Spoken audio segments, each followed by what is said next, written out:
All right, I am here with Morgan.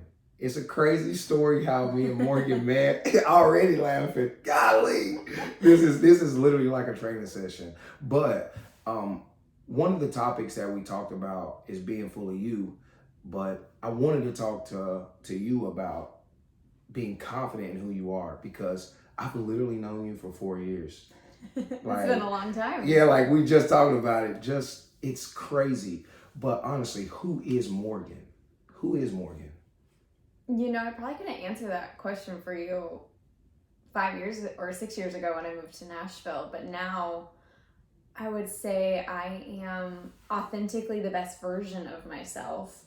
And that is someone who is happy, who is driven, confident, and hopeful. Those would be words I would use to describe who I am now and who I hope to continue to be. Why do you think it took you this long to kind of realize who you are? I think I had to live a lot of life first. I don't think you can figure out who you are out of the womb. I mean, you know? I feel you. I'm like, because I've been working with Morgan and training Morgan for about 4 years. Now, sometimes we were going 2 days a week. Sometimes we would go one. Sometimes we would avoid each other. Not intentionally. Yeah, not intentionally, but we were going through our ups and downs. But I've kind of seen you grow through some of our conversations. That's why I wanted to kind of talk to you because her being in the ring with me, the biggest thing for me is not just physical, but it was the emotional connection that we had, and we would kind of uplift each other.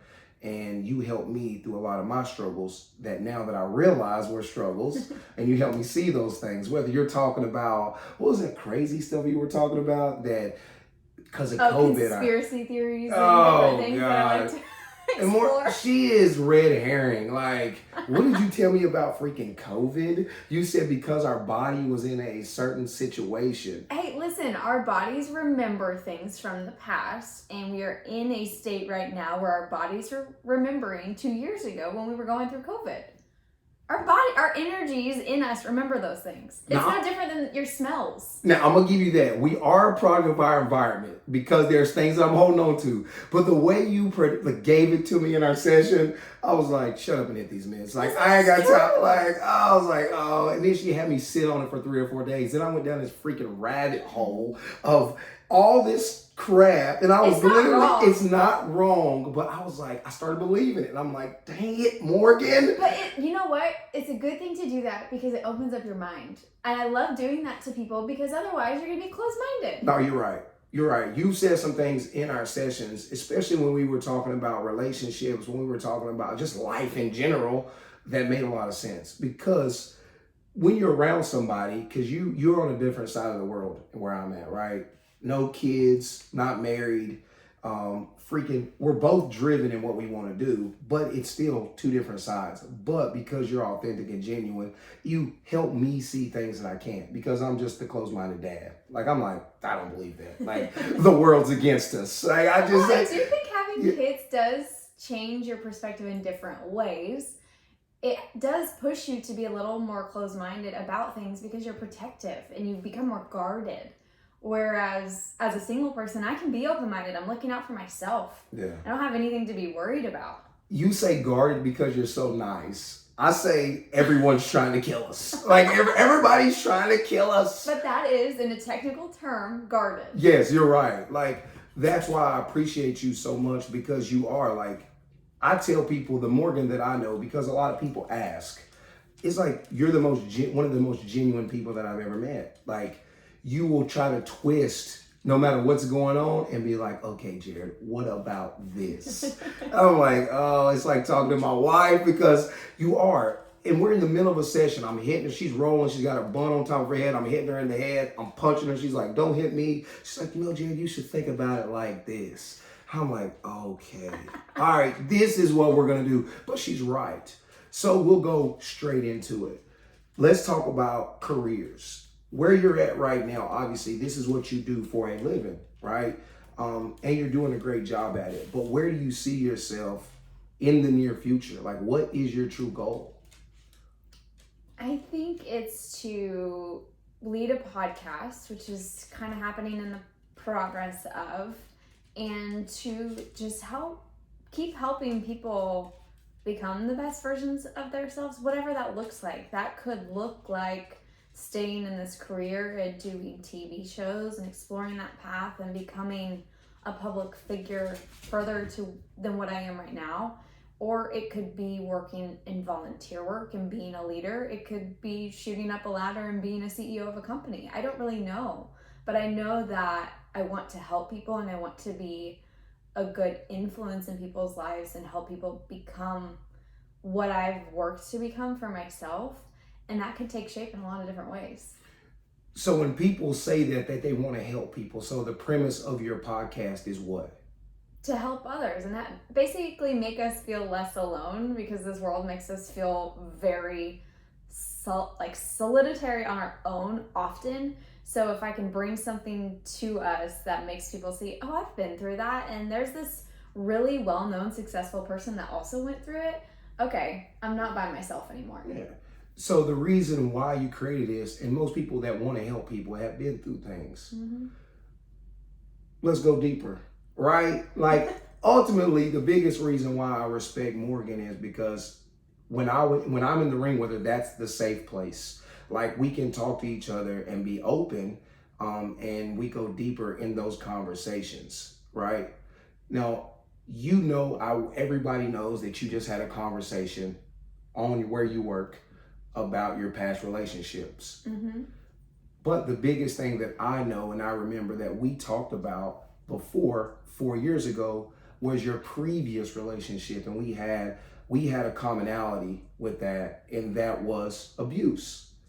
That is a tough question, right? Tell me how you even got in that situation, and because you're so genuine, what it took for you to leave. Oh, yeah, you did go deep on me. Well, getting into that relationship comes in a lot of different forms, and for me it came in as this guy who was very charming, very perfect in all sense of the word, out to the world.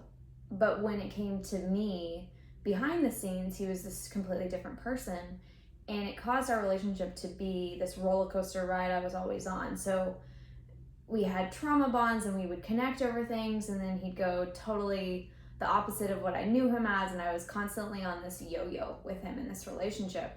And because part of who I am is helping others and wanting to support people and love them as they are, I allowed him to do that for a while before I could figure out, okay, this isn't normal. I thought for a long time this is just kind of what relationships go through. It wasn't until that was just through all the emotional abuse. Once the physical abuse started happening is when I realized, okay, this isn't normal. The emotional abuse was hard for me to recognize and understand. When the physical abuse started happening, I realized this is not something I can be in. I don't know how to get out. I don't know how I'm going to do this, but I'm going to figure it out. And it was a long time. It probably took about 6 months in total to actually get out of the relationship and into a safe space. I remember having to kick him out of my apartment. I remember that not being easy because he basically refused, and a lot of back and forth, a lot of yelling, a lot of me running and being terrified in my apartment complex because I didn't know how to get out. And he wouldn't let me get out. He would have all my things. He would take control and take charge of things that I was in such a vulnerable place because I loved him, because I cared. I didn't know how to show up for myself in that moment.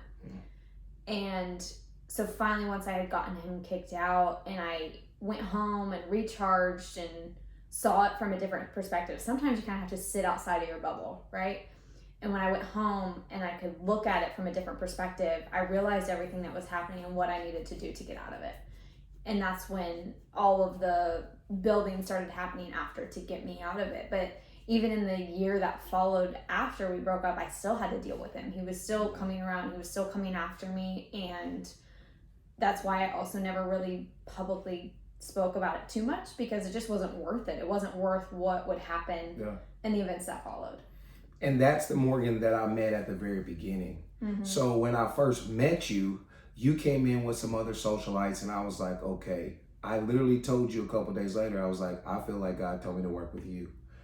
And you kind of like, okay, whatever. Now, in between me yelling at you for stepping with your jab and looking crazy, like it looked like she was dancing. But I realized that we had a commonality. And once you kind of told me your fear, I lived in that same fear. And I was like, dang, like this is maybe why I'm supposed to work with her. And you told me, I was like, man, just call me if you need me. Now, I also understand, and you also understand, I'm married. So it was hard for me because as soon as I met you, when we connected, it was like a brother-sister bond. Like I literally was like, when you told me, I was like, okay, if something happens, I'm gonna go beat this guy up. Like we'll start doing, because you remember we did self-defense for a little while, but I told you that I couldn't handle it because the situation that I grew up in the abusive home, it brought back bad memories. So it triggered you instead of helping both of us. Yes. Triggered you. So I was like, every time you were like, Jarrod, just show me this. And I couldn't. So I was on edge. And it was a trigger for me. So we got back to boxing. And then I was like, just keep coming. Just keep coming. And over time, it grew into something that's why we're here. It was like, you didn't even want to tell anybody about it now, but for me to be able to go straight to it is like a gift for me, because you don't realize you showing up for me was really helping me show up as well, because I was having to deal with those things. And I appreciate that. Like, Morgan, you are an amazing person, but I do think you are such a fixer that you do see the greatness in everyone. And sometimes, like you say, you got to sit outside that bubble. So how do you sit outside that bubble? What are you doing now in hindsight and foresight to move forward in the relationships that you're moving forward with now? Well, I have resources now. I mean, I have a therapist that's basically on call if something happens that I need someone to show me a different perspective. I always talk to my mom about pretty much everything. Yeah.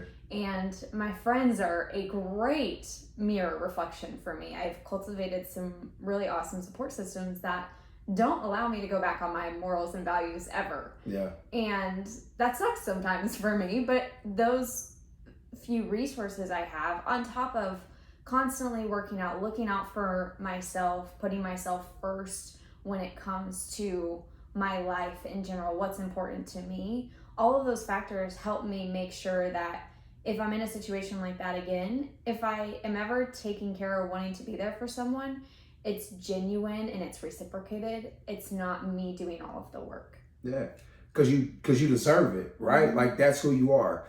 So the past relationship you had, not that, but just a few months back, you went through a slight breakup. Mm-hmm. And when you came in the gym, I like go outside. Like we went outside we talked for like 30 minutes. Like that was our session, right? I literally probably should have Venmo'd you because you like ended up helping me.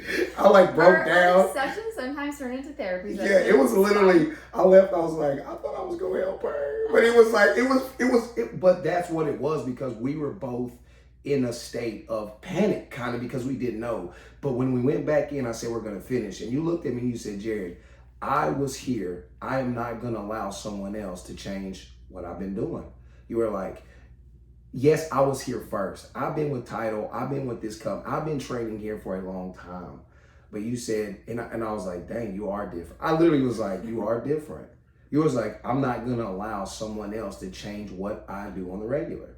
And because of that, we didn't miss a beat. When before, years past, I think when we both got in a rut, I was trying to avoid you because I couldn't handle the triggers in my life and the things from my past. And I think that we went through that developmental stage. Like it was growing pains for a while. And then we finally sat down and you were like, and I told you, I was like, Morgan, I've been avoiding you. You was like, I know. You were like, I thought you were mad at me. And I was like, no, I'm not mad at you. There's nothing worse than for a caregiver or, the Enneagram 2 to deal with someone who's an avoidant person. That is the worst type of situation for me because you think everyone hates you. Yeah, but I'm usually the combative. Like I'm usually like, I don't like someone. I'm like, this is what I feel. This is like, I've got my story in the mirror. Like I know what I'm gonna say because I'm really not that tough. Because I really, I'll cry in the drop of a hat. So I was like, I just can't talk to her. Like I don't know what to do. So I just avoided her. And when you finally saw me, you were like, "Are you mad at me?" And it just broke me. I was like, "I'm not mad at you. I'm not mad." I was like, "I just need to work on myself." You were like, "Jarrod, I know I need to work on myself." And we literally sat in the ring and talked. You were like, at the end, you were like, "Just don't ever do that. Just tell me." And it's kind of, it's not kind of, it's helped me in other relationships because I didn't realize that I'm a runner. I didn't. You're an avoidant attachment style. Yes. But I'm an 8 and a 9. It doesn't, your personality doesn't affect that. Yeah, you're right. It's your past trauma that affects that. 100%. And what I realized is why it was so beneficial for you and for me in that ring is because we were actually able to face those past traumas. Like whether it be abusive relationships, right? Now, when you talk about the abusive relationship, if people don't have the means and the resources for therapists and things, do you know, are there 1-800 numbers? Are there people that you can reach out to? I mean, I don't know them, but I do know that there are resources to do women's homes. I know there are resources to get out of situations, to be able to help women that have no other means and feel like they're stuck. There are shelters, there are safe spaces, there are ways to, confide your identity for the meantime. I've seen a lot of that, and I've worked with a little bit of that because before it started triggering me again that I couldn't keep doing it. But there are those resources for women who can't do that. But also for anyone who goes through that and who's been in it, I've realized the tiniest steps are what get you out of it. You think you have to take this really massive step and run away. And sometimes that is the case. Sometimes you just have to run and get out in any way possible. But, if you're meticulous and you're planning and you can find ways, if you have pets, get them to a safe place. If you have kids, get them to a safe place. And then you can start focusing on only you. I remember in my situation, I sent my dog Remy home to my parents for a month. It was the longest I'd ever been away from her. And it was the time that I needed her the most, but she wasn't safe. Yeah. And I knew that I couldn't take care of myself if I didn't know she was safe. And so getting her out first allowed me to then focus on me and get myself out safe. And so if that's helpful for some people, even if it's there's rescues out there that help foster. I know there's fosters that help with animals. I know there's fosters that would be willing to help with kids in those situations. So whatever that means, I think more than anything, it's don't be afraid to ask for help, even from strangers. Yeah, so the shift was you took off trying to fix everyone else and you kind of looked at yourself. Like you had to help yourself. So our commonality was I grew up in an abusive home. So when you told me, it triggered me and it hurt me so bad because I wanted to help you. So I knew you were struggling, but you coming in consistently helped me to face that. I was angry at my mom for years. I talked to my mom every single day. She does not shut up. But I talked to her every single day. But I knew there was times that you were like, Jarrod, I don't know what to do. I'm in fear.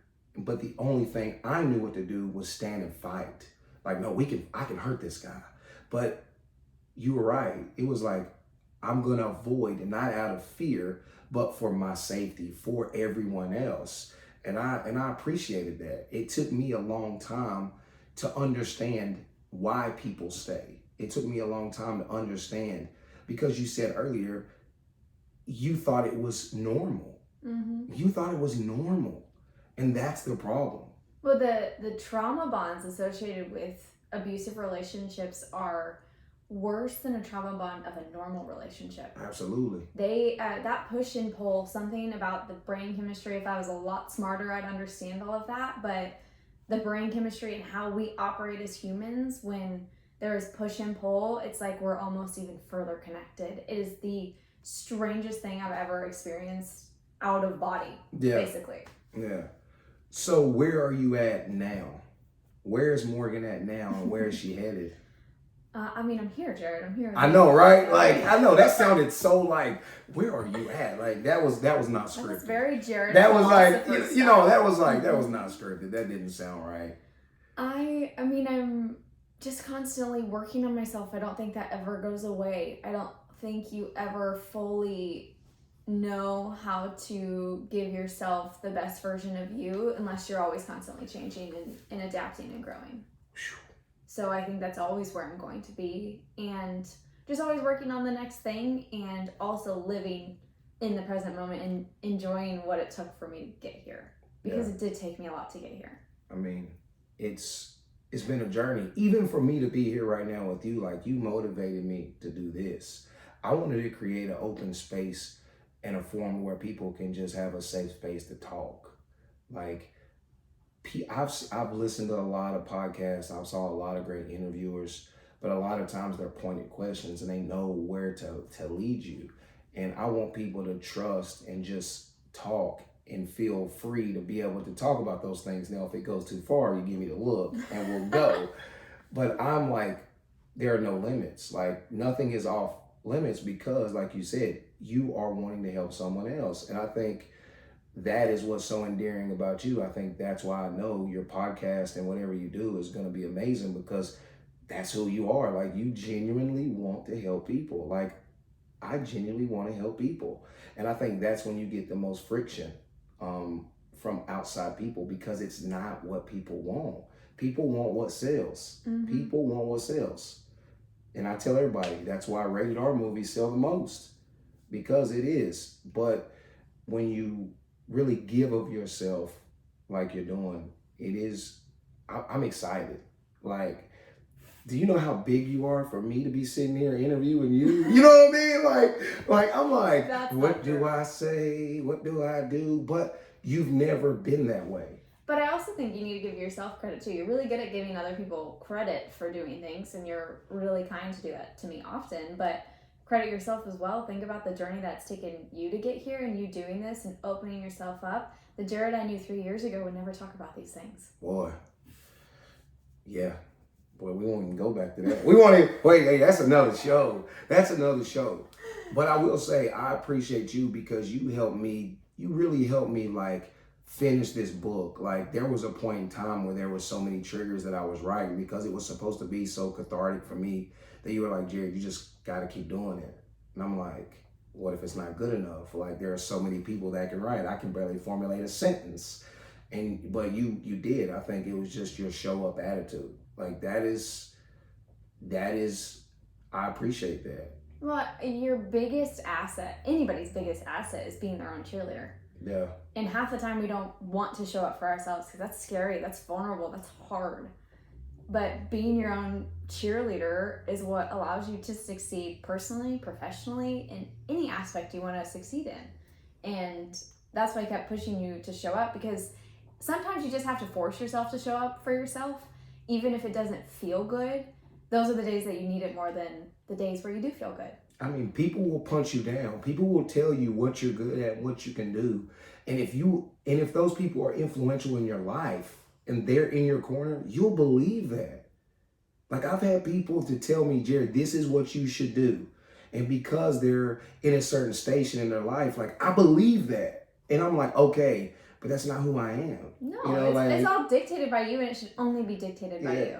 Can you believe one time I was doing, like, workout videos? Like, I felt like Billy Blanks. Like, it was like, they were like, Jarrod, and I was literally doing it. And Laura was recording me, and I was like, I can't do it. I literally walked, I was like, I will never do this again. But you also have to explore so many different options to find out what does feel good for you. Yeah. So there is that balance. You're right. No, not listening to people, but yes, trying everything. Try everything that feels good. Try everything that you're like, this could work. I don't know. You never know what's going to happen. That was a Morganism. That was you turning that, like, that's what you do in the ring. Legit. That was a Morganism. You're like, you know what? That is how you should turn around. I'm like, no, I hate those people. Those people tell me what I should do. I'm not living your dream. You're like, you know what? On this side of it, like, I hate that. But that's a Morganism. Hey, take that to the bank. Morganism. I didn't even mean to do that. I love it. All right, so we're gonna finish up with some quick, some quick speed questions. What is something that people misunderstand you about? Because I am always the one that wants to take care of people, that I don't need to be taken care of. That's a big misunderstanding. Do you think that you taking care of people so much that they that you're an enabler and that you do force them not to, and that you put yourself in the background. I used to think that, but I think that's just people being immature in their mind, right? Because the reality is I can't stop being who I am and not showing up and giving love and being hopeful just so somebody else doesn't take it the wrong way. My mentor said something to me that's like stuck with me for so long. He said it, I've been with him 10 years. He said, Jarrod, walk in expectation, unexpecting of others. Because I'm a giver too. So if I'm encouraging you and I'm trying to give you everything, and then when you finally see something and you I'm like, hold on. Like, you forgot about me. Like, hold on. Like, you're not giving, like, you got to feel me. But he was like, no, Jarrod, that's not what we're called to do. And that's so hard for me. But you should have people in your life that do fill up your cup. Absolutely. Yes, absolutely. You can't do that for everyone, but yes, we should not have to diminish who we are to fit in other people's, how they're going to respond, how they're going to react in the situation. That's on them. Yeah. No, you're right. So when you show up, even when you don't want to, even when you don't feel good, even when I'm like, let's walk outside and come back out and do it again, you fill my cup. Just because once we get going and I hit you with the mid, or you laugh, or I hit your bun and you smile, I'm like, okay, this is why I do this. Because you don't know how many times that we've done that, where I've been on a crash, where I've felt not like being there, where I've struggled so hard with getting up in the morning. And I appreciate that. Like, that's why I do what I do. All right. A favorite quote or book that you like to read? Oh, well, my favorite book is a really good one, because I also don't read a lot of books. Sorry, Jarrod. But there's one that I really love and I will always recommend to people. It's called The World is a Cuss Word, a book about hope. Oh, yeah. It's by Mark Manson. Yeah, okay. And that's a perfect example of putting myself in a situation to keep myself growing and open-minded. I love when people challenge views and challenge you to think differently. That book does that. Okay. I tell people, people don't know I like to read and I write poetry and I know, stuff. that's why I said sorry, Jarrod. Yeah, I know. But there's a cheat code that I do. I'll buy a bunch of books, but I listen to them on audio. It's like, that's not a book. You're not reading a book. That's a lie. Don't you do me like that. Do you know how many books I've read over the last 6 months? But no, I do. But you can't say you actually read them. No, I do. So a lot of times I'll listen to them and then I'll go back and read them. Because obviously some things are caught, some things are taught. So when I hear something and I catch it, I'll go back and reread that, because it helps me just get to the meat of it faster. Fair. I will give it to you, but I'm just saying you are listening to books rather than reading them. That was the sales pitch right there. But I do. I like to listen to it and cut out all the bull crap. Because everybody has everybody wants to be heard. So they'll say all their stuff and I'm like, oh, that was amazing. Let me go to chapter 5. You know what I'm saying? Laura gets so mad because I just have a bunch of crap. I'll tear stuff and just mark books and I never read. These poor books. Sorry, authors out there. Legit. You're about to be an author, Jarrod, and you're going to be people doing that to your book, and you're going to take it back. I'm not going to take it personal. I can't, right? There are so many great, in books, what I realize, there are so many great pieces of books that I can take with me. But I just eat the meat and throw away the bone. That's what I do. And that's the truth. I just eat the meat, throw away the bone. All right. What will always make you laugh? I mean, anything. I laugh at everything, Jarrod. You know me. It's not hard to make me laugh. Mostly because I just laugh out of response to literally anything. Yeah. But what will always make me laugh? I guess more smile is probably always my dog, Remy. Yeah. She will always, no matter what, I could hate everything in the world and I could come home to her and I'll be like, yeah, you're pretty great. There's nothing that dog can do that can actually make me angry. She tried to bark at me, but then she ran up to me and was like, hey, you're going to pet me. Yeah. She literally sat down. I was like, okay. She's a big personality. Yeah, she was like, you're going to pet me. Yeah. So this whole interview, she tried to say it and Morgan kicked her out. All right, if you could go back to Morgan in high school, the bullied Morgan, and tell her, what advice would you give her for future Morgan? Oh, man. I think I would tell her, I'm not going to be cliche and say it gets better because ain't nobody want to hear that. Thank you. That's not why we on here. I know. that's not why we on here. I would tell her that there's a reason for it happening, and it's not going to be pretty, and it's not going to feel good, but it's necessary for who we become, as much as that sucks. Golly, you wouldn't have gave her like the lottery numbers or nothing like that? No, listen, this is real life over here. Yeah, I I know. know. You didn't see Back to the Future? I did. You know what I'm saying? I just saw that for the first time in the last year. Oh my God, that's why Morgan isn't. She's never saw Back to the Future. But I have now. Yo, it's pretty good. I liked it. I would have gave myself a lottery number, been like, everybody, peace out. Okay, but I don't know. even pay attention to the lottery. Yeah. No, that honestly, that is great advice. I try to give Leilani, I try to like tell the kids and Amari, like, dude, we don't know why these struggles occur, but we just have to try to laugh at them and be joyful and continue because it is for a reason. That sounds so cliche because it's so easy. Yeah, well, and that's why I say, yes, obviously it's going to get better if I'm still alive, then obviously it got better.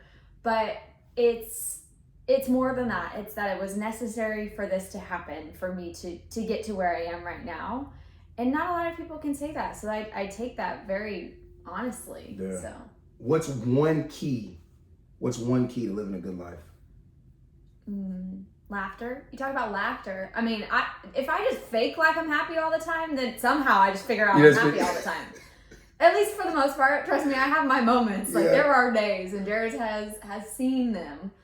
But if I just keep that constant hopefulness and happiness, like trying to radiate off of me, then typically people feel the same and bounce it back to me. So I feel like happiness and hopefulness, they kind of go hand in hand. 100%. What do you think the key is? I think the key is serving, because to me, when I am down, when I am struggling at my worst, when no meds, no nothing can help me, when the wife and the kids can't help me, if I go do something for them, or if I'm at the gym and I do train with you and I see something that you finally get where you can't even chew gum and walk at the same time, and then you get a combination, that excites me. That is like joy for me. It's like me getting over my own self. My mom used to always say, get over yourself. That's serving is me getting over myself in that moment. You know, that's interesting you say that, because volunteering has always been a big part of my life. And I always say, if anybody's going through something, say you're going through a breakup, a divorce, whatever it may be, that is really hard in your life, if you can find a way to volunteer your time, it changes who you are as a person in that moment, in that time, however long you can do it. Like just yesterday, I took Remy, she does pet therapy at a retirement home that is also a memory care place. Yeah. And there was one older lady there. I think she's in her 90s now, and we visit her every time we go. She loves dogs, but she was not doing well, and she was laying on her bed. She was all dressed up, but she was in her nightgown and some fuzzy socks, and Remy went and laid up on the bed with her, and she just lit up. There was nothing I have seen that will ever take away that feeling from me. I could do everything wrong in my life, and that moment will always matter to me. So important that you say that. Serving looks different for everyone, but if you can volunteer in some way, however you're passionate about things, especially if you're going through some hard stuff, that will get you out of it. Yeah. And showing up, volunteering just doesn't mean going down to the homeless shelter or to the home. Showing up could be for someone, that one person right in front of you, because people don't realize, like a smile or asking you. My mom would always say, don't ask someone how they're doing unless you really want to know. So I try to avoid it the best I can, but I will Jarrod. ask. That's the truth. Because when I ask, I'm like, no, tell me how you're doing. Like, when I ask you how you're doing, I really want to know, no matter if it's good, bad, or ugly. That is volunteers work, because you're giving of your time. Mm-hmm. So you ask me that every time we start a session, by the way, so I feel very special right now. No, because I want to know, like, how can we even grow if we don't know what others are going through? Mm-hmm. You make me think different. No, you ask me, how are you doing? No, how are you really doing? You know what I'm saying? Every time. Because you'll do that, like, head nod, you're like, I'm good, as you're putting your ponytail up, get ready to, I'm like, nah, Morgan, how are you doing, man? Like, talk to me. you're like, well, you know, and then that's when because you know that I'm genuinely asking. Mm-hmm. If I'm just asking and pass, because those are just like, hey, what's up? How's your family? It's like, that's why I stopped going to certain family reunions. Like, you don't really want to, it's good to see you, your kids and your mom on it. Like, you don't really care. Like, don't, you know, I'm just being real. Yeah. Like, don't, but ask someone. That's all it takes. Just ask. I literally, and I'm done, I asked if you would show up for me in this, and you did. I always will. That is crazy. Like, thank you. Like, to show up for me with this is like huge because you don't realize how it's going to help someone else. Because it helped me today. I've also realized as I've gotten older the importance of showing up for people looks differently. Like, I look at my schedule and I am overwhelmed of so many things to do, right? But if I can't show up for someone in some way, I will show up for them in another way. Yeah. You know, I couldn't go to a friend's big event that she had going on, so I sent her cakes to help her celebrate.